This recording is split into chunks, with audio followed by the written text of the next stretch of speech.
नमस्कार मित्रांनो, MPC magic या यूट्यूब चॅनलवरती मी प्रतीक तुमचे सर्वांचं मनापासून स्वागत करतो. राज्यसेवेमध्ये कंबाईंड गट ब म्हणजेच संयुक्त गट ब गट क या परीक्षांमध्ये महत्त्वाचे असणारे सर्व टॉपिक्स आपण कव्हर करत आहोत. त्यामध्ये आपण अर्थव्यवस्था या विषयाला सुरुवात केली होती. त्यामधील रंजन कोळंबे सरांच्या पुस्तकाचं आपण वाचन सुरू केलं होतं. सार्वजनिक वित्त हा आपण प्रकरण त्यामध्ये आपण कंप्लीट केलेलं आहे आणि आयोगाने विचारलेले 2019-2018 मध्ये विचारलेले सर्व प्रश्न आपण कव्हर केलेले आहेत. संयुक्त गट क आणि गट ब या परीक्षेमध्ये विचारलेले सर्व प्रश्न आपण कव्हर केलेले आहेत 2019 आणि 18चे. आज आपण दुसऱ्या प्रकरणाला म्हणजे अर्थव्यवस्थेमधल्या एक जास्त वेटेजच्या टॉपिकमध्ये आपण आर्थिक नियोजन या टॉपिकची म्हणजेच या उपघटकाची आपण सुरुवात करणार आहोत. चला तर या व्हिडिओ लेक्चरला आपण सुरुवात करूया. आर्थिक नियोजन टिप. स्वातंत्र्यप्राप्तीनंतर भारताने 1 एप्रिल 1951 पासून आर्थिक नियोजनाद्वारे आर्थिक विकासास सुरुवात केली. पंचवार्षिक योजना तयार करण्यासाठी 15 मार्च 1950 रोजी नियोजन मंडळाची स्थापना करण्यात आली. मात्र अलीकडे 1 जानेवारी 2015 रोजी नियोजन मंडळाच्या जागी नीती आयोगाची स्थापना करण्यात आली. तसेच सध्या चालू असलेली 12वी योजना 31 मार्च 2017 रोजी संपेल. त्यानंतर 13वी योजना राबवण्यात येणार नसल्याने आर्थिक नियोजन संपुष्टात येईल. त्याऐवजी 15 वर्षांचा दीर्घकालीन विकास अजेंडा तयार केला जाईल. मात्र सुमारे 65 वर्षे स्वतंत्र भारताचा आर्थिक इतिहास ज्यावर आधारलेला होता त्या आर्थिक नियोजनाचा अभ्यास करणे क्रमप्राप्त आहे. ओके. प्रास्ताविक. आर्थिक नियोजन म्हणजे काय? आर्थिक नियोजन म्हणजे देशाच्या अर्थव्यवस्थेचे नियोजन होय. देशाचे आर्थिक व्यवहार सुरळीतपणे चालावेत व विशिष्ट उद्दिष्ट गाठता यावे या दृष्टीने करण्यात येणाऱ्या नियोजनाला आर्थिक नियोजन म्हणता येईल. देशाचा जलद गतीने व संतुलित रीतीने आर्थिक विकास घडून यावा, साधनसामुग्रीचा महत्तम उपयोग घडून यावा आणि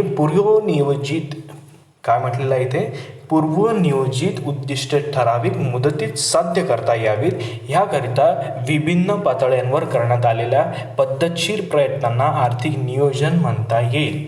आर्थिक नियोजन हे साध्य नसून साधन आहे. भारताच्या नियोजन मंडळाने आर्थिक नियोजनाची व्याख्या पुढील प्रमाणे केली आहे. महत्त्वाचं आहे मित्रांनो, ही व्याख्या तुम्ही लक्षात ठेवली पाहिजे. ओके. पुढे जाऊयात. व्याख्या बघूयात.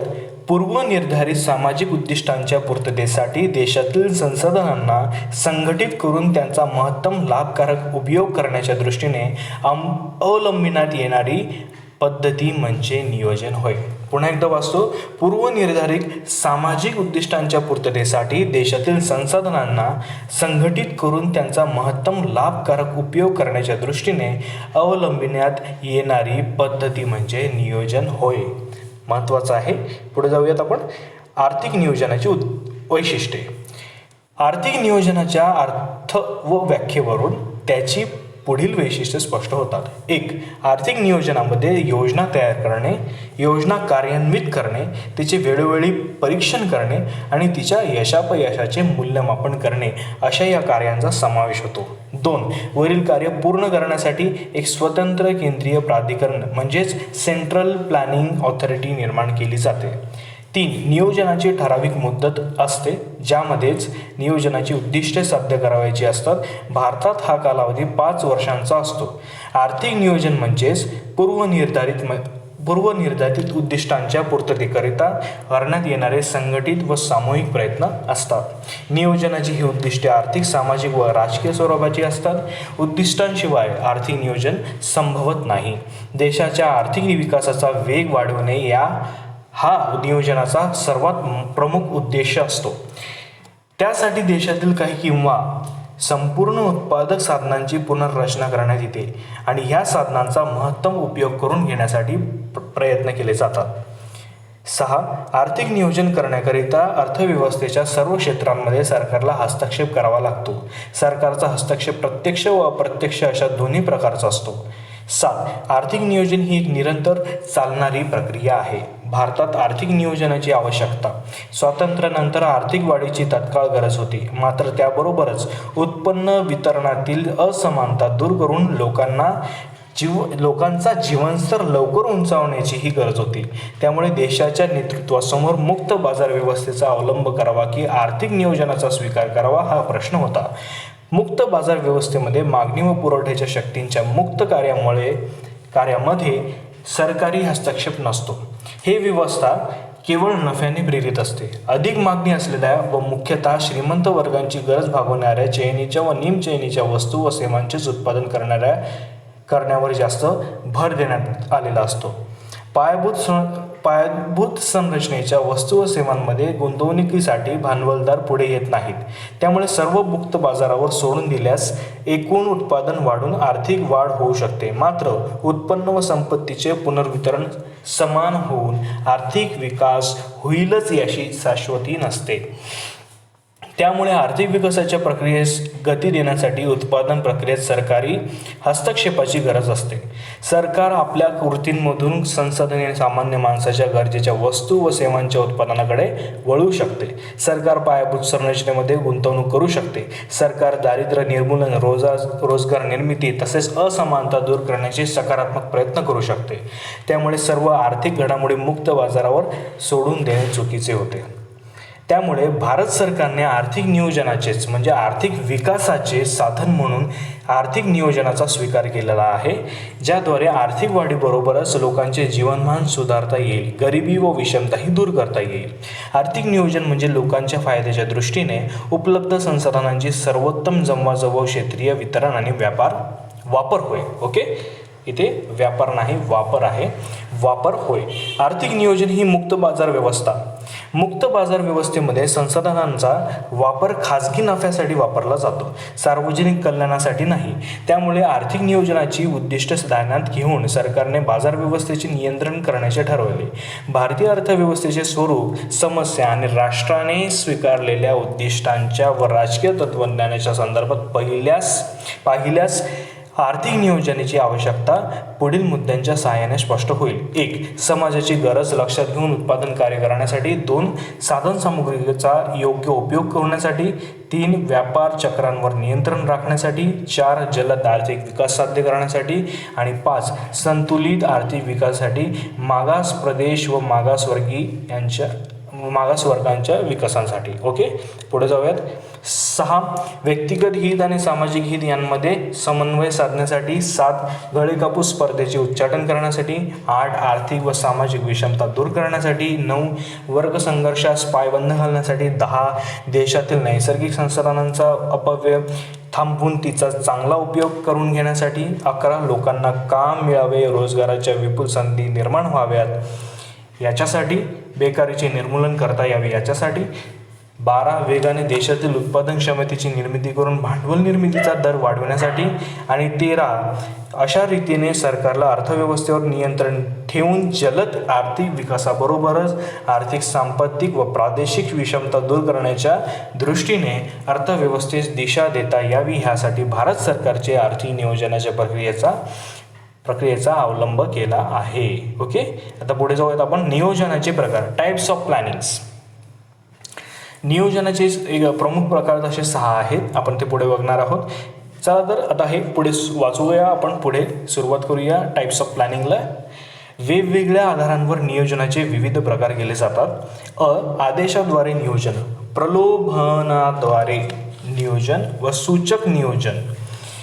एकूण असे आपल्याला मध्ये दिलेलं आहे. आदेशाद्वारे नियोजन, प्रलोभनाद्वारे नियोजन व सूचक नियोजन. याच्यामध्ये पहिलं बघणार आहोत आपण आदेशाद्वारे नियोजन, प्लॅनिंग बाय डायरेक्शन. असे नियोजन समाजवादी अर्थव्यवस्थांचा अविभाज्य घटक असते, ज्यामध्ये मुक्त बाजार व्यवस्थेचा पूर्ण अभाव असतो. यात एक केंद्रीय प्राधिकरण असते, ज्यामार्फत सरकारच्या पूर्वनिर्धारित उद्दिष्टे व अग्रक्रमांना अनुसरून योजनेची आखणी, दिशादर्शन व अंमलबजावणी केली जाते. त्याद्वारे सरकार आदेशाद्वारे वस्तू सेवांचे उत्पादन किती व कसे करावे, त्यांच्या किमती किती ठरवाव्या, कशा ठरवाव्या इत्यादी बाबी निश्चित करते. ही उद्दिष्टे पूर्ण करण्याचे काम शासकीय आदेशानुसार कृषी, उद्योग व सेवा क्षेत्रातील अधिकारी व कर्मचाऱ्यांमार्फत पूर्ण केले जाते. हे नियोजन सर्वसमावेशक असून संपूर्ण अर्थव्यवस्थेला व्यापून टाकणारे असते. इथे हा चार्ट दिलेला आहे. तो चार्ट तुम्ही नीट बघितला पाहिजे, कारण या चार्टमध्ये एकूण 6 टाईप्स दिलेले आहेत. प्लॅनिंगचे नियोजनाचे प्रकार दिलेले आहेत. त्यामध्ये एक आहे आदेशाचे नियोजन, म्हणजेच आदेशाद्वारे केलेले नियोजन, प्रलोभनाद्वारे केलेले नियोजन आणि सूचक नियोजन. दुसरं वित्तीय नियोजन, भौतिक नियोजन. तिसरं दीर्घकालीन नियोजन, वार्षिक नियोजन. चौथं पूर्णत्ववादी नियोजन, लोकशाहीवादी नियोजन. सरती योजना, निश्चित योजना. आणि 6वं केंद्रीकृत नियोजन आणि विकेंद्रीकृत नियोजन. असे एकूण 6 टाईप्स दिलेले आहेत. पुढे जाऊयात आता आपण.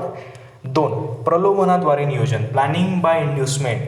असे नियोजन भारत सरकारच्या म्हणजेच भारतासारख्या लोकशाही राज्यपद्धतीमध्ये आढळते. यामध्ये बाजार व्यवस्थेत सरकार हस्तक्षेप करते, मात्र त्यात सक्ती नसते. उद्योजकता, उत्पादन व उपभोगाचे स्वातंत्र्य असते, मात्र सरकार विविध वित्तीय व राजकोषीय प्रलोभनांद्वारे आपली उद्दिष्टे साध्य करून घेण्याचा प्रयत्न करीत असते. उदाहरणार्थ अनुदाने, कर सवलती इत्यादी.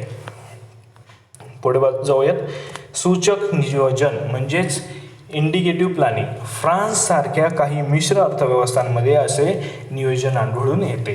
यामध्ये सरकारमार्फत खाजगी क्षेत्र कडकपणे नियंत्रित न करता त्यांना विविध सोयी सवलती देऊन त्यांच्याकडून देशाच्या विकासाची सामाजिक आर्थिक उद्दिष्टे साध्य करून घेण्याचा प्रयत्न केला जातो. भारतानेही 8व्या योजनेपासून सूचक नियोजनाचा अवलंब केला आहे.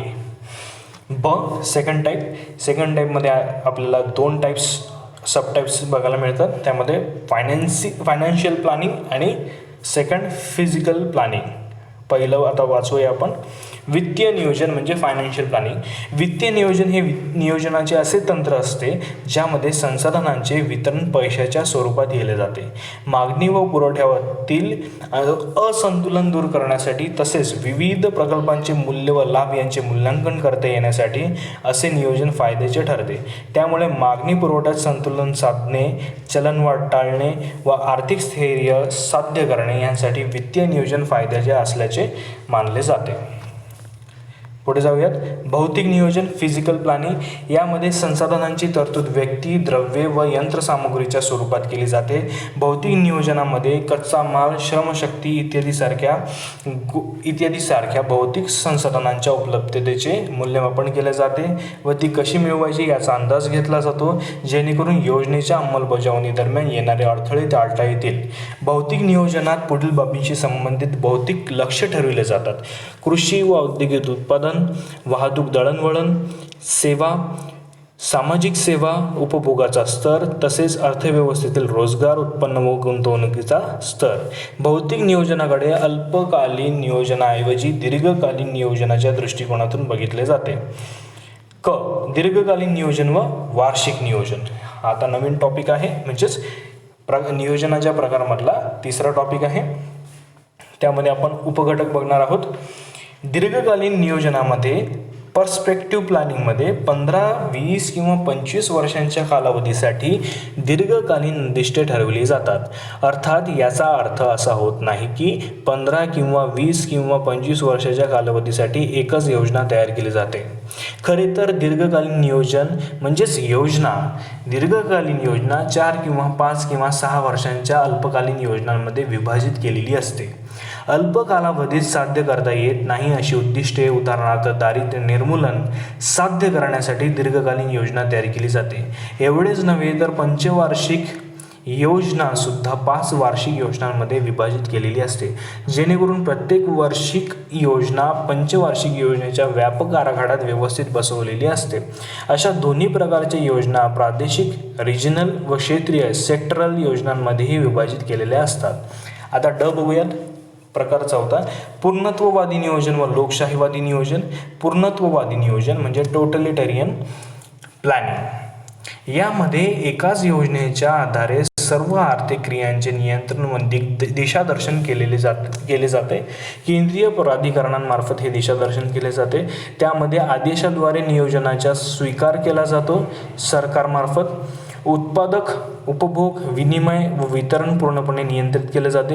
केंद्रीय प्राधिकरण ही सर्वोच्च संस्था असते. ती सर्व लक्ष्य, योजना संसाधनांची विभागणी, योजनेच्या अंमलबजावणीची पद्धत ठरवते. अशा योजनेला विरोध अजिबात नसतो, लोकांना ती स्वीकारावीच लागतात. ओके, यालाच पूर्णत्ववादी नियोजन म्हणतो आपण. नेक्स्ट बघूयात लोकशाहीवादी नियोजन. यालाच आपण इंग्लिशमध्ये डेमोक्रॅटिक प्लॅनिंग म्हणतो. लोकशाही राज्य पद्धतीत असे नियोजन केले जाते. येथे योजनेच्या आखणी व अंमलबजावणीच्या सर्व टप्प्यांवर लोक, विविध संस्था, स्वयंसेवी संस्था इत्यादींना समाविष्ट करून घेतले जाते.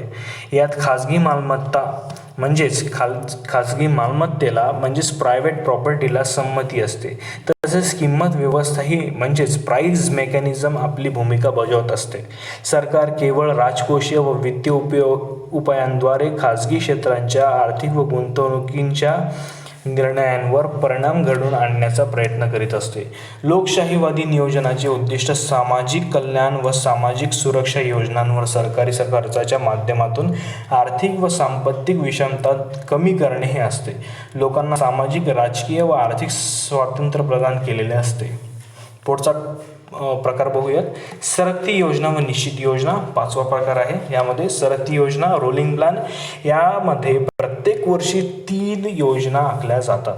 पहिली योजना ही वार्षिक योजना असते व वार्षिक अर्थसंकल्पालाच वार्षिक योजनेचा दर्जा दिला जातो. दुसरी योजना 3 किंवा 4 किंवा 5 वर्षांची मध्यमकालीन योजना असते. तर तिसरी योजना 10, 15, 20 किंवा अधिक वर्षांची दीर्घकालीन योजना असू शकते. वार्षिक योजना त्याच वर्षाच्या मध्यमकालीन योजनेचा हिस्सा असते. तर मध्यमकालीन योजना दीर्घकालीन योजनेत बसवलेली असते. योजनेला कायमस्वरूपी अस्तित्व असते. आता आपण पुढे जाऊयात. फिक्स प्लॅन निश्चित योजना. या 4, 5, 6 किंवा 7 वर्षांची एक निश्चित योजना तयार केली जाते. तिची निश्चित उद्दिष्टे त्याच कालावधीत पूर्ण करावयाची असतात. सहसा ही उद्दिष्टे बदलली जात नाहीत. कालावधी संपल्यानंतर योजना संपुष्टात येते. केंद्रीकृत व विकेंद्रीकृत योजना. 6वा प्रकार, केंद्रीकृत व विकेंद्रीकृत योजना. केंद्रीकृत योजना, सेंट्रलाइज प्लॅनिंग. यात नियोजनाची पूर्ण प्रक्रिया एकाच केंद्रीय नियोजन प्राधिकरणाच्या अखत्यारीत असते. हे प्राधिकरण संपूर्ण अर्थव्यवस्थेसाठी व प्रत्येक क्षेत्रासाठी उद्दिष्टे, लक्ष्ये व अग्रक्रम ठरवते. संपूर्ण नियोजन प्रक्रिया ही नोकरशाहीच्या नियंत्रण व नियमनाखाली असते. त्यामुळे ती ताठर रिजिड असते. त्यात आर्थिक स्वातंत्र्य नसते व सर्व आर्थिक क्रिया वरून दिग्दर्शित डायरेक्टेड फ्रॉम अबोव केल्या जातात. विकेंद्रीकृत नियोजन, डिसेंट्रलाइज प्लॅनिंग. या उलट विकेंद्रीकृत नियोजनामध्ये योजना खालून फ्रॉम बिलो राबवण्यात येतात. योजनेची आखणी केंद्रीय नियोजन प्राधिकरणामार्फत केली जाते. देशातील विविध प्रशासकीय एककांशी जसे राज्य, जिल्हे इत्यादी सल्लामसलत करून आखली जाते. केंद्रीय योजनांमध्ये केंद्र सरकारच्या योजना अथवा कार्यक्रमांबरोबरच राज्यांच्या योजनांचाही समावेश केला जातो. तर राज्य योजनांमध्ये जिल्हा व गाव पातळीवरच्या योजनांचाही समावेश केला जातो. विकेंद्रीकृत नियोजनात वस्तू व सेवांच्या किमती बाजार योजनेअंतर्गत किंवा यंत्रणेद्वारेच निश्चित केलेली जातात. मात्र आर्थिक कारभाराच्या काही ठराविक क्षेत्रांवर सरकारी नियंत्रण व नियमन लागू केलेले असते. पुढे जाऊयात. नियोजनाची प्रक्रिया प्लॅनिंग प्रोसेस. आर्थिक नियोजन ही एक उद्दिष्टपूर्तीची प्रक्रिया आहे. देशाच्या सामाजिक आर्थिक विकासाची उद्दिष्ट साध्य करण्याचे एक महत्त्वाचे साधन आहे. ती एक गुंतागुंतीची प्रक्रिया आहे. कृषी, उद्योग, ऊर्जा, वाहतूक, दळणवळण, व्यापार यांसारख्या अनेक क्षेत्रांचा समतोल विकास होईल याची काळजी नियोजनकारांना घ्यावी लागते. त्यांना ही सर्व प्रक्रिया टप्प्याटप्प्याने पूर्ण करावी लागतात. हे विविध टप्पे किंवा नियोजनाची प्रक्रिया पुढीलप्रमाणे. त्यामध्ये पहिलं बघूयात, देशातील संसाधनांचा आढावा घेणे. नियोजनाची उद्दिष्टे पूर्ण करण्यासाठी देशातील संसाधनांच्या नैसर्गिक, मानवी, आर्थिक उपलब्धतेचा आढावा घेणे आवश्यक असते. तसेच गरजांच्या तुलनेत संसाधने नेहमीच कमी असतात. त्यामुळे त्यांचा वापर कोणत्या क्षेत्रात किती प्रमाणात करावायचा याचा संतुलित निर्णय घ्यावा लागतो. नियोजनाची उद्दिष्टे निश्चित करणे. उपलब्ध संसाधनांच्या अनुषंगाने कृषी, उद्योग, व्यापार, ऊर्जा, वाहतूक, दळणवळण, बँकिंग व इतर अनेक अनुषंगिक सेवा क्षेत्रातील विकासाची उद्दिष्टे निश्चित करावी लागतात. अर्थव्यवस्थेच्या वृद्धी दराचे लक्ष्य ठरवावे लागते. प्रत्येक क्षेत्रातील उद्दिष्टे ठरवताना व्यवहार्यतेचा विचार करावा लागतो. संभाव्य अडथळ्यांचाही विचार करावा लागतो. उद्दिष्टे ती महत्त्वाकांक्षी असून चालत नाही. अशा रीतीने विकसनशील देशांच्या बाबतीत अनेक अडथळे व अडचणी असताना व्यवहार्य दृष्टिकोन म्हणजेच व्यवहार्य उद्दिष्टे विविध क्षेत्रांसाठी ठरविणे, आर्थिक विकासाचा दर वाढविणे किंवा तो ठरविणे ही एक अवघड प्रक्रिया असते. संसाधनांचे वितरण, अलोकेशन ऑफ रिसोर्सेस. आर्थिक नियोजनामध्ये उद्दिष्टांचा प्राधान्यक्रम ठरवावा लागतो व त्यानुसार कोणत्या क्षेत्रांमध्ये किती गुंतवणूक करणे गरजेचे आहे हे ठरवावे लागते. त्यानुसारच विविध क्षेत्रांसाठी उपलब्ध संसाधनांचा हिस्सा ठरवला जातो. भारतात संसाधनांचे वितरण कृषी, जलसिंचन, ग्रामीण विकास, उद्योग, ऊर्जा, वाहतूक व दळणवळण, विज्ञान व तंत्रज्ञान, सामाजिक सेवा म्हणजे शिक्षण, आरोग्य इत्यादी अशा क्षेत्रांमध्ये संसाधनांची विभागणी केली जाते. संसाधनांची विभागणी करताना गुंतवणूक व त्यापासून मिळणारा जो लाभ असतो, रिटर्न्स ऑन इन्व्हेस्टमेंट, याचाही साकल्याने विचार केला जातो. योजनेची अंमलबजावणी, इम्प्लिमेंटेशन. वरील सर्व बाबींच्या आधारावर तयार करण्यात आलेल्या योजनेची अंमलबजावणी केंद्र व राज्य सरकारांमार्फत केली जाते. पुढे जाऊयात आता आपण. मध्यावधी आढावा म्हणजे मिड टर्म रिव्ह्यू. योजनेची उद्दिष्टे कितपत साध्य होत आहे हे पाहण्यासाठी योजनेचे वेळोवेळी परीक्षण करणे गरजेचे असते. त्यासाठी 2.5 वर्षानंतर योजनेचा मध्यावधी आढावा घेतला जातो. त्यातून आर्थिक विकासाचा दर, उत्पादनाची पातळी, देशांतर्गत चलन पुरवठ्याचे प्रमाण, कृषी व उद्योग क्षेत्रातील उत्पन्नाचा दर, परकीय व्यापाराची स्थिती इत्यादी बाबींबद्दल परीक्षण केले जाते. तसेच उर्वरित योजनेत काय बदल केले पाहिजेत ते निश्चित केले जाते. 6. पुनर्नियोजन. आर्थिक नियोजन ही एक निरंतर चालणारी प्रक्रिया आहे. एका योजनेच्या यशापयशाचा आढावा घेतल्यानंतर, मूल्यमापन केल्यानंतर पुढच्या योजनेची आखणी केली जाते. एकदाच कायमस्वरूपी नियोजन करता येत नाही, कारण देशात उपलब्ध संसाधने दरवर्षी बदलत असतात. तसेच गतिमान अर्थव्यवस्थेत सतत देशांतर्गत सामाजिक, आर्थिक व राजकीय परिस्थिती बदलत असते. त्यामुळे बदललेल्या परिस्थितीच्या अनुषंगाने विकासाच्या दृष्टीने म्हणजे विकासाच्या उद्दिष्टांनी पुनर्नियोजन करणे गरजेचे असते. यामुळे योजनेची आखणी, अंमलबजावणी, आढावा घेणे, पुनर्नियोजन या सर्व अवस्था योजनांमध्ये अत्यावश्यक असतात. भारताची मिश्र अर्थव्यवस्था. स्वातंत्र्यप्राप्तीनंतर भारताने मिश्र अर्थव्यवस्थेचा म्हणजेच मिक्स्ड इकॉनॉमीचा अवलंब केला. मिश्र हे बघा अर्थ याचा आता पडणार आहोत. मिश्र अर्थव्यवस्थेचा अर्थ. मिश्र अर्थव्यवस्था म्हणजे खाजगी व सार्वजनिक क्षेत्रांचे सहअस्तित्व होय. भांडवलशाही आणि समाजवाद या दोन्ही व्यवस्थांमधील त्रुटींचा त्याग करून दोघांमधील चांगल्या गोष्टी एकत्र आणण्याचा प्रयत्न म्हणजेच मिश्र अर्थव्यवस्था होय. मात्र भारतीय मिश्र अर्थव्यवस्था मूलभूतरित्या भांडवलशाहीच्या आराखड्यात कार्य करणारी आहेत, कारण समाजवादी अर्थव्यवस्थेत नियोजनाची अंमलबजावणी व लक्ष्य साध्य करून घेण्यासाठी करण्यात येणारी सक्ती भारतात आढळून येत नाही. भारताचे मिश्र अर्थव्यवस्थेत 4 क्षेत्र येतात: सार्वजनिक क्षेत्र, खाजगी क्षेत्र, संयुक्त क्षेत्र, सहकारी क्षेत्र. भारताच्या अर्थव्यवस्थेला दुहेरी अर्थव्यवस्था म्हणजे ड्युअल इकॉनॉमी असेही म्हटले जाते. महत्त्वाचं आहे, लक्षात ठेवा. मिश्र अर्थव्यवस्थेबद्दलची माहिती महत्त्वाची आहे. परीक्षेमध्ये याबद्दल क्वेश्चन पडतात. पुढे जाऊयात आपण. अर्थव्यवस्था यांचे सहअस्तित्व. ओके, आता पुढे जाऊयात आपण. भारतातील आर्थिक नियोजन. स्वातंत्र्यपूर्व प्रगती.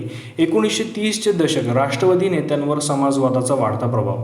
1934 मध्ये एम विश्वेश्वरय्या मध्ये म्हणजेच म्हैसूर संस्थानाचे दिवाण होते. हे एम विश्वेश्वरय्या तुम्हाला माहिती आहे. यांनी आपल्या प्लॅन्ड इकॉनॉमी फॉर इंडिया या ग्रंथात सर्वप्रथम भारतासाठी नियोजनाची संकल्पना मांडली. त्यांनी 10 वर्षांची योजना तयार केली. 1936 मध्ये त्यांनी नियोजन करा किंवा नष्ट व्हा म्हणजे प्लॅन ऑर पेरिश असा संदेश दिला. 1938 काँग्रेसच्या हरिपुरा अधिवेशनात अध्यक्ष होते सुभाषचंद्र बोस. पंडित नेहरूंच्या अध्यक्षतेखाली राष्ट्रीय नियोजन समितीची स्थापना करण्यात आली. जानेवारी 1944 मुंबईतील 8 उद्योगपतींनी JRD टाटा, पुरुषोत्तम ठाकूरदास इत्यादींनी भांडवलवादाच्या आधारावर मुंबई योजना बॉम्बे प्लॅन तयार केले. महत्त्वाचं आहे मित्रांनो, बॉम्बे प्लॅनवर क्वेश्चन पडलेला आहे. ओके, मी इथं नोट डाऊन करून ठेवतो. बॉम्बे प्लॅन कोणी केलेलं आहे, क्वेश्चन आलेला आहे. ओके, आयोगाने 2 ते 3 वर्षे याच्यावर प्रश्न विचारले होते. 2011 पासून 19पर्यंत जर बघितलं आपण तर तिला टाटा बिर्ला योजना असेही म्हणतात. 10 ते 15 वर्षांच्या कालावधीत राष्ट्रीय उत्पन्नात तिप्पट व प्रति व्यक्ती उत्पन्नात दुप्पट वाढ घडवून आणणे हे तिचे उद्दिष्ट होते. मुंबई योजनेने सर्वप्रथम भारतासाठी मिश्र अर्थव्यवस्थेची संकल्पना मांडली. या योजने सरकारने औद्योगिक व इतर क्षेत्रामध्ये मोठी गुंतवणूक करावी असे सूचित केले होते. 1944ला श्रीमान नारायण अग्रवाल यांनी गांधीजींच्या आर्थिक विचारांवर आधारित गांधी योजना तयार केली होती. महत्त्वाचं आहे हे देखील, गांधी योजनेवर पण प्रश्न आलेला आहे. पुढे जनता योजनेवर पण प्रश्न आहे. एप्रिल 1945 मुंबई योजनेला उत्तर म्हणून मानवेंद्रनाथ रॉय यांनी, MN रॉय म्हणतो आपण त्यांना, जनता योजना पीपल्स प्लॅन तयार केली. या 3ही योजनांची अंमलबजावणी होऊ शकली नाही. जानेवारी 1950 जयप्रकाश नारायण यांनी सर्वोदय योजना, महत्त्वाचं हे देखील, तयार केली. अहिंसात्मक पद्धतीने शोषण विरहित समाज निर्माण करणे हे तिचे प्रमुख उद्दिष्ट होते. जानेवारी 1950 कोलंबो येथे झालेल्या संयुक्त राष्ट्राच्या एका संमेलनात दुसऱ्या महायुद्धामुळे निर्माण झालेल्या समस्यांचे समाधान आर्थिक नियोजनाच्या माध्यमातून करण्यासाठी कोलंबो योजना तयार करण्यात आली. महत्त्वाचं आहे हे देखील, कोलंबो योजना. ओके, याच्यावर पण प्रश्न येऊ शकतो, येण्याची शक्यता आहे. पुढे जाऊयात आता आपण. कंपॅरिझन दिलेलं आहे. नियोजन मंडळ आणि राष्ट्रीय विकास परिषद, प्लॅनिंग कमिशन आणि नॅशनल डेव्हलपमेंट काउन्सिल. पहिले आपण नियोजन मंडळ करूयात, नंतर राष्ट्रीय विकास परिषद. स्थापना 15 मार्च 1950 या दिवशी तत्कालीन सरकारच्या अधिनियमाने नियोजन मंडळाची स्थापना करण्यात आली. कोणाची? नियोजन मंडळाची स्थापना करण्यात आली. 1961 नियोजन मंडळ शासनाचा भाग बनले. स्वरूप असंवैधानिक किंवा घटनाबाह्य, कारण घटनेमध्ये नियोजन मंडळाचा उल्लेख नाही. मित्रांनो, हे महत्त्वाचं आहे. अवैधानिक किंवा कायदेबाह्य, कारण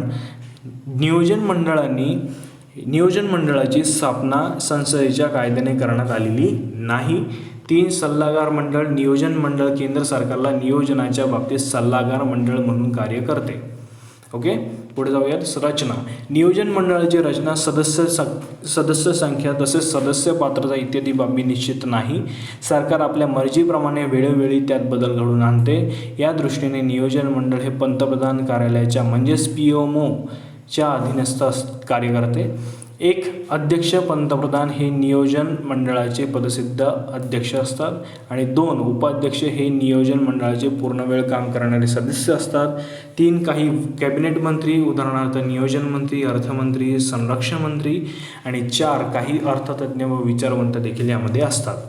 कार्य. देशातील नैसर्गिक, तांत्रिक व मानवी संसाधनांचा शोध घेणे, या संसाधनांचा संतुलित आणि परिणामकारक उपभोग करण्यासाठी पंचवार्षिक योजना तयार करणे, नियोजनाचे विविध टप्पे ठरविणे, देशाच्या आर्थिक प्रगतीच्या मार्गातील अडथळे सरकारला सूचित करणे, योजनेचे वेळोवेळी परीक्षण करून त्यात योग्य ते बदल सुचविणे. ठीक आहे, हे महत्त्वाचं आहे. आता आपण राष्ट्रीय विकास परिषद म्हणजेच नॅशनल डेव्हलपमेंट काउन्सिलबद्दल माहिती घेऊयात. स्थापना 6 ऑगस्ट 1952 या दिवशी तत्कालीन सरकारच्या अधिनियमाने करण्यात आली. स्थापनेची गरज पंचवार्षिक योजना तयार करण्याच्या प्रक्रियेत घटक राज्यांना सहभागी करून घेण्यासाठी. स्वरूप असंवैधानिक, 2 अवैधानिक, 3 आर्थिक नियोजनाच्या बाबतीत धोरण तयार करणारी सर्वोच्च संस्था. ओके, यालाच अपेक्स पॉलिसी मेकिंग बॉडी असं देखील म्हणतो आपण. रचना. 1967च्या आधी राष्ट्रीय विकास परिषदेमध्ये फक्त पंतप्रधान व राज्याचे मुख्यमंत्री यांचा समावेश होता. 1967 पासून राष्ट्रीय विकास परिषदेमध्ये खालील सदस्य देखील असतात. त्यामध्ये पंतप्रधान तर आहेतच, राष्ट्रीय विकास परिषदेचे पदसिद्ध अध्यक्ष असतात. दुसरे सर्व केंद्रीय कॅबिनेट मंत्री, तिसरं घटक राज्यांचे मुख्यमंत्री, चौथं केंद्रशासित प्रदेशांचे प्रशासक आणि पाचवं नियोजन मंडळाचे सर्व सदस्य. हे चार्ट अतिशय महत्त्वाचं आहे मित्रांनो परीक्षेच्या दृष्टिकोनाने. हा VIMP करून ठेवा, यावर प्रश्न विचारतात आयोगाचे, याच्यावर प्रश्न बरेच आलेले आहेत. ओके, हा चार्ट महत्त्वाचा आहे. Just minute. हां, पुढे जाऊयात आता आपण.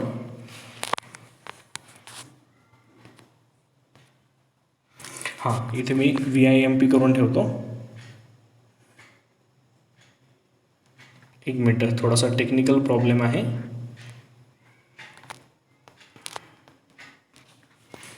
ओके, आपण पुढे जाऊयात. रचना रचना बघितली आपण. आता आपण पुढे जाऊयात. राष्ट्रीय विकास परिषद ही वर्षभर काम करणारी संस्था नाही. वर्षातून तिच्या कमीत कमी 2 सभा व्हाव्या अशी अपेक्षा असते. कार्य: 1. नियोजन मंडळाने तयार केलेल्या पंचवार्षिक योजनेच्या अंतिम आराखड्याला मान्यता देणे. राष्ट्रीय विकास परिषदेच्या मान्यतेशिवाय योजनेची प्रत्यक्ष कार्यवाही सुरू होऊ शकत नाही. मात्र योजनेला अंतिम मान्यता संसद देते. योजनेचे वेळोवेळी परीक्षण व मूल्यमापन करणे आणि 3. आर्थिक विकासावर परिणाम करणाऱ्या सामाजिक आर्थिक धोरणांचे परीक्षण करणे हे महत्त्वाचं आहे मित्रांनो.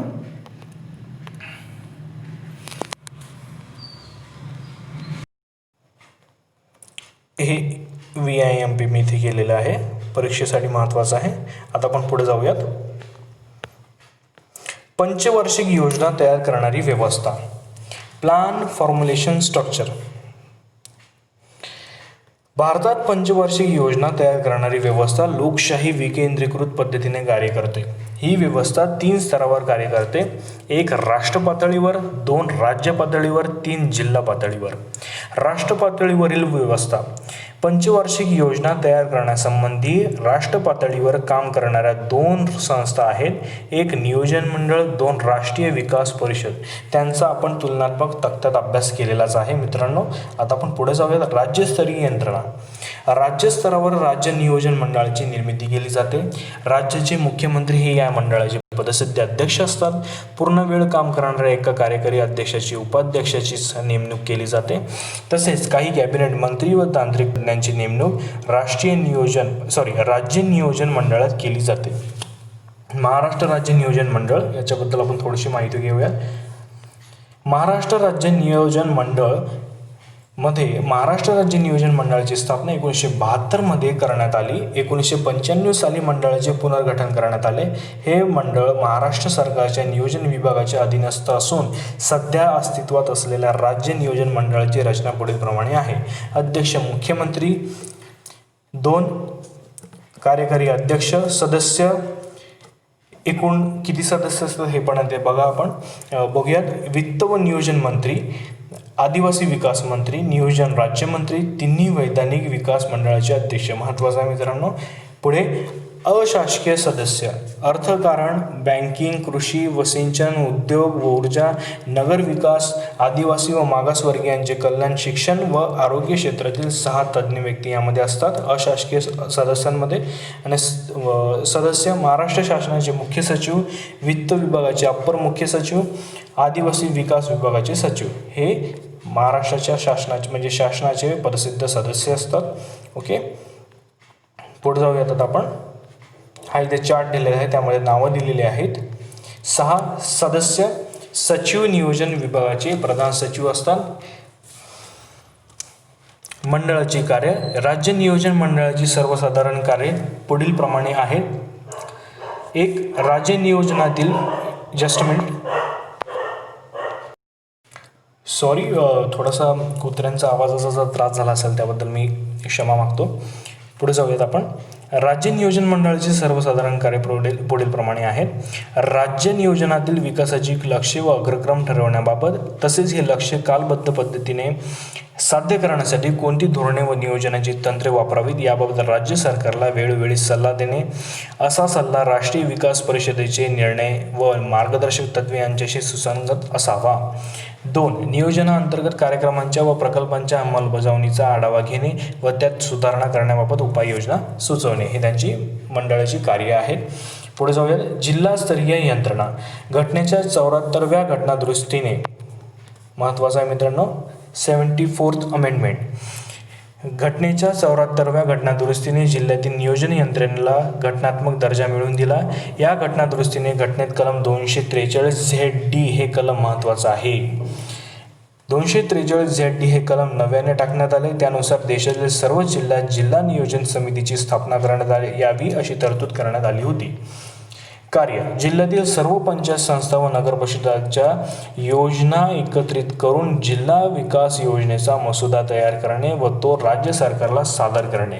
1960 मध्ये निर्मिती झाल्यापासून महाराष्ट्र सरकारने पंचवार्षिक योजना व वार्षिक योजना तयार करण्यासाठी जिल्हा हे एक एकक स्वीकारून संतुलित विकासाचे धोरण स्वीकारले. त्यासाठी महाराष्ट्रात 1972 पासूनच प्रत्येक जिल्ह्यांमध्ये नियोजन, कुठलं, जिल्हा नियोजन व विकास मंडळ या नावाने अशा समित्या स्थापन करण्यात आलेल्या आहेत. मात्र कलम 243 ZD च्या अन्वये या मंडळाच्या जागी जिल्हा नियोजन समित्या स्थापन करण्यात आल्या आहेत.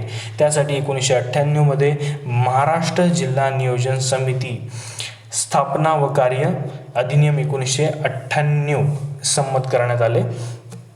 तो 15 मार्च 1999 पासून कार्यान्वित करण्यात आला. मात्र जिल्हा नियोजन समित्या 2006 मध्ये स्थापन होऊ शकल्या. रचना. 1999च्या कायद्यानुसार महाराष्ट्रातील जिल्हा नियोजन समितीची रचना पुढील प्रमाणे. समितीची एकूण सदस्य संख्या व निर्वाचित सदस्य संख्या. जिल्ह्यात पुन्हा एकदा वाचावी. समितीची एकूण सदस्य संख्या व निर्वाचित सदस्य संख्या. जिल्ह्याची लोकसंख्या 20 लाखांपेक्षा कमी असल्यास जिल्हा नियोजन समितीची सदस्य संख्या 30 असते.